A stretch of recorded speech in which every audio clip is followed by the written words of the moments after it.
एकादशी के दिन शंकर भगवान को चावल का दाना चढ़ाना चाहिए कि नहीं चाहिए?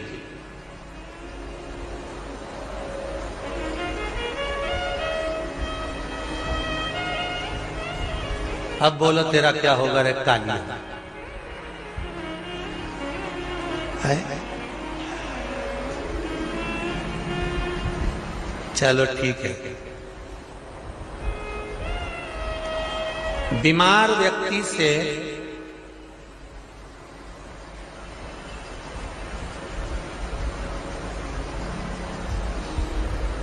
कोई बीमार व्यक्ति है, बहुत रोगीला, उसको बहुत रोग है, शुगर है, बीपी है, थायराइड है, सब कुछ है उसको, और वो रोगीला व्यक्ति जब डॉक्टर के पास जाकर पूछे, डॉक्टर साहब मेरी तबीयत ठीक नहीं रहती है, मैं बहुत कष्ट में रहती हूँ, बहुत तकलीफ है शरीर में, और अभी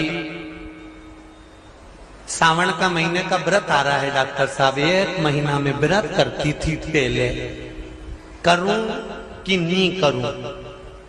तो डॉक्टर साहब क्या बोलेंगे? बोलते जाओ जरा जम के। डॉक्टर बोलेगा कि आप व्रत मत करो। डॉक्टर एक बात कहेंगे, शरीर स्वस्थ रखना है, व्रत बाद में हो जाएगा, अगले वर्ष कर लेना, पर अभी शरीर को सही रखने के लिए दोनों समय अच्छे पेट भरकर सात्विक भोजन करो और अपने शरीर को ठीक करो। सात्विक भोजन अपने शरीर को, व्रत बाद में भी हो जाए, अगले वर्ष हो जाए।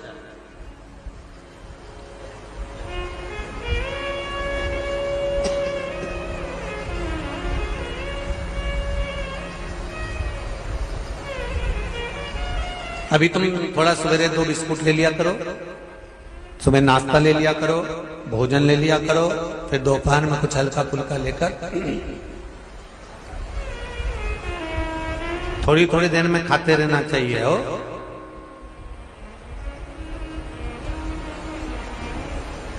थोड़ा थोड़ा खाओ, थोड़ी थोड़ी देर में खाओ, एक साथ सुरसा जैसे मत निपटा जाए,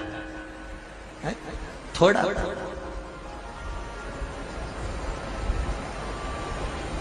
ज्यादा खाओगे और ज्यादा कमाओगे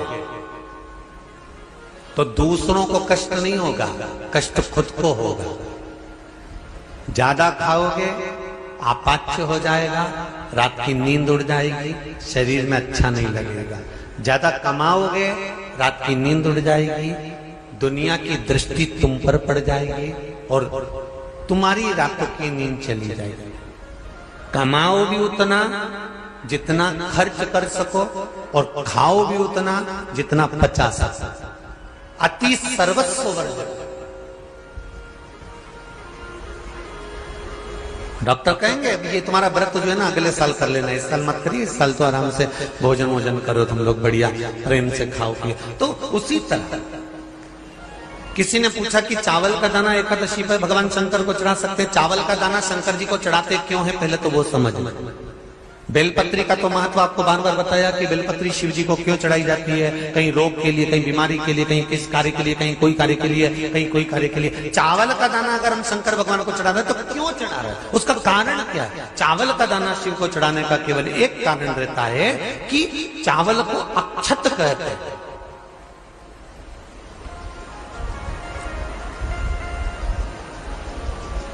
अक्षत का मतलब होता है अक्षय।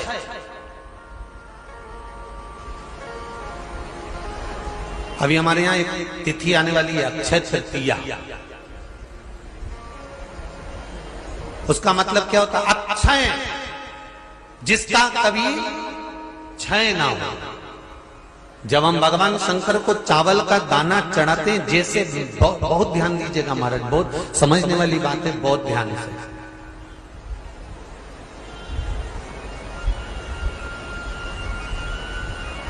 चावल का दाना हमारे मस्तक पर तिलक करने के बाद पंडित जी क्यों लगाते हैं कि भगवान जैसा समय आज चल रहा है, आप पूजन कर रहे हो, पाठ कर रहे हो, दान कर रहे हो, पुण्य कर रहे हो, सत्कर्म कर रहे हो, भजन कर रहे हो, मेरा देव अधिदेव महादेव, मेरा नारायण, मेरा सत्यनारायण भगवान, मेरा राम जी, मेरा विष्णु जी, मेरा भागवत मैया, मेरी रामायण मैया, ब्राह्मण मस्तक पर तिलक लगाने के बाद चावल इसलिए लगाता है कि जैसा समय आज चल रहा है, भगवान तुमको ऐसा ही समय बनाकर रखे और तुम ऐसे ही चार चांद लगाते रहो, दान पुण्य संकीर्तन करते रहो, इसलिए मस्तक पर चावल का दाना लगाया जाए।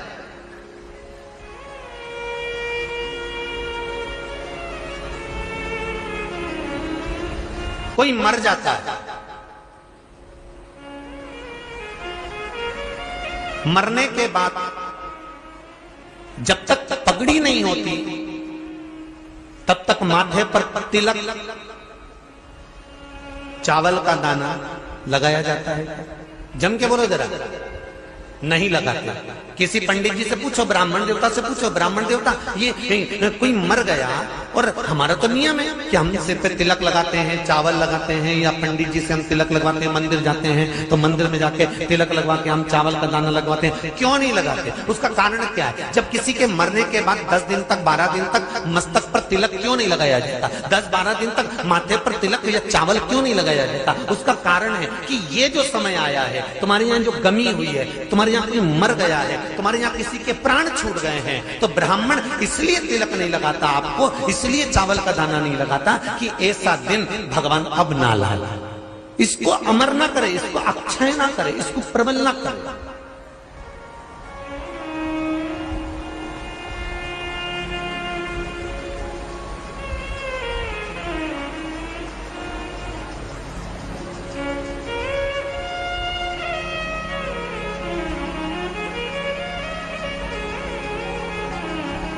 और जब चावल का दाना, तो यहां शिव महापुराण की कथा करी, चावल का दाना हम शिव जी को क्यों चढ़ाते हैं, भगवान को क्यों समर्पित करते हैं, भगवान की पूजन में अक्षत क्यों समर्पित करते हैं, चावल क्यों समर्पित करते हैं, उसका कारण क्या है? तो कहा आज मैंने जब चावल का दाना आपको समर्पित करा है, जिस भाव से, जिस विश्वास से, जिस श्रद्धा से, जिस मन से मैं आपको रिझा रही हूं, हे भोलेनाथ मेरी ये मनोकामना पूर्ण कर, इसको अक्षय कर देना, इसको अमर कर देना, बस इतनी कृपा आप कर। अब किसी ने पूछा एकादशी के दिन चावल चढ़ाए कि नहीं चढ़ाए, तो यहां तो सीधी सीधी बात है,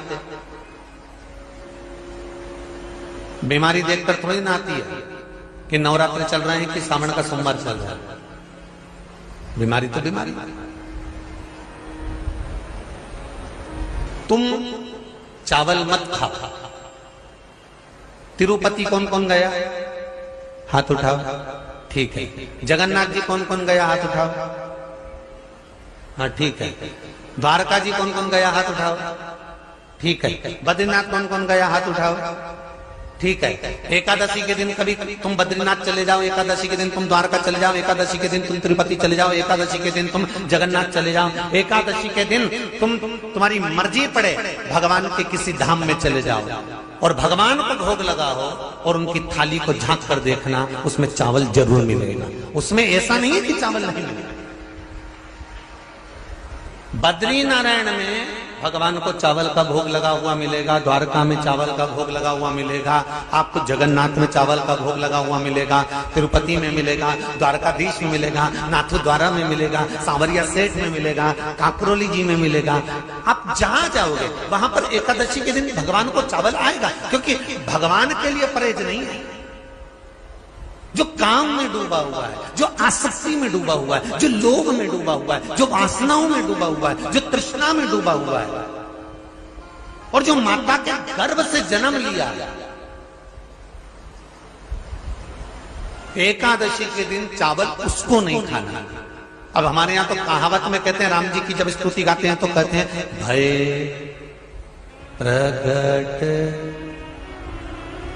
आती है आप लोगों को? एक लाइन तो आती होगी, गाओ जरा। भय प्रगट दीन कौशल्या। अब रामचरितमानस में कहा भय प्रगट कृपाला। प्रगट मतलब एकदम सामने आ गए। यहां लिखा है पैदा भय लाला।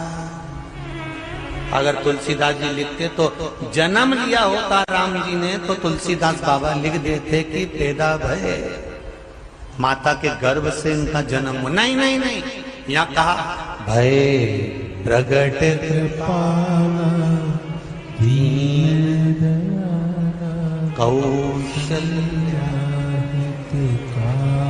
यहाँ प्रगट भय।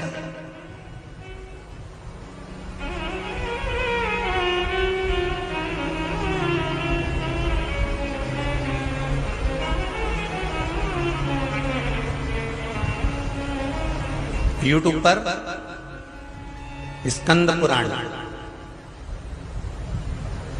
अंधेरी मुंबई की माहेश्वरी समाज वाली एकादशी के माता पिता कौन है? सबसे पहले एकादशी का व्रत किसने रखा था?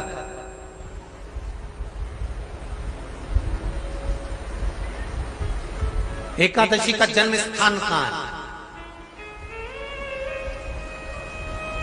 दुनिया के लोग बहुत प्रश्न करते हैं, राम जी अयोध्या में हुए थे, भगवान कृष्ण मथुरा में हुए थे, तो एकादशी कहां हुई थी? तो उसको बताना तो पड़ेगा कहां हुई थी।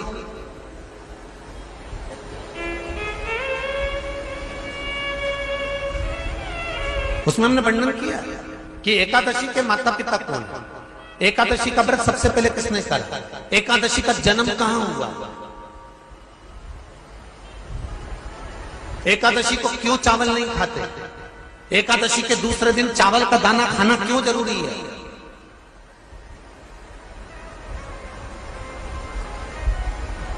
कौन सा तीर्थ है जहां एकादशी को उल्टा लटका दिया। एक एक चीज का वर्णन स्कंद पुराण सब चीजों का वर्णन कर दिया। प्रत्येक तो यहां जो वर्णन आया कि आप मनुष्य जो माता पिता के गर्भ से, माता के गर्भ से जन्म लिया हो, संसार में जिसका जन्म हुआ हो और मृत्यु लोक में गर्भ की कैद में रहने के बाद जन्मा हो, उसको एकादशी के दिन चावल नहीं खाना चाहिए। महाराज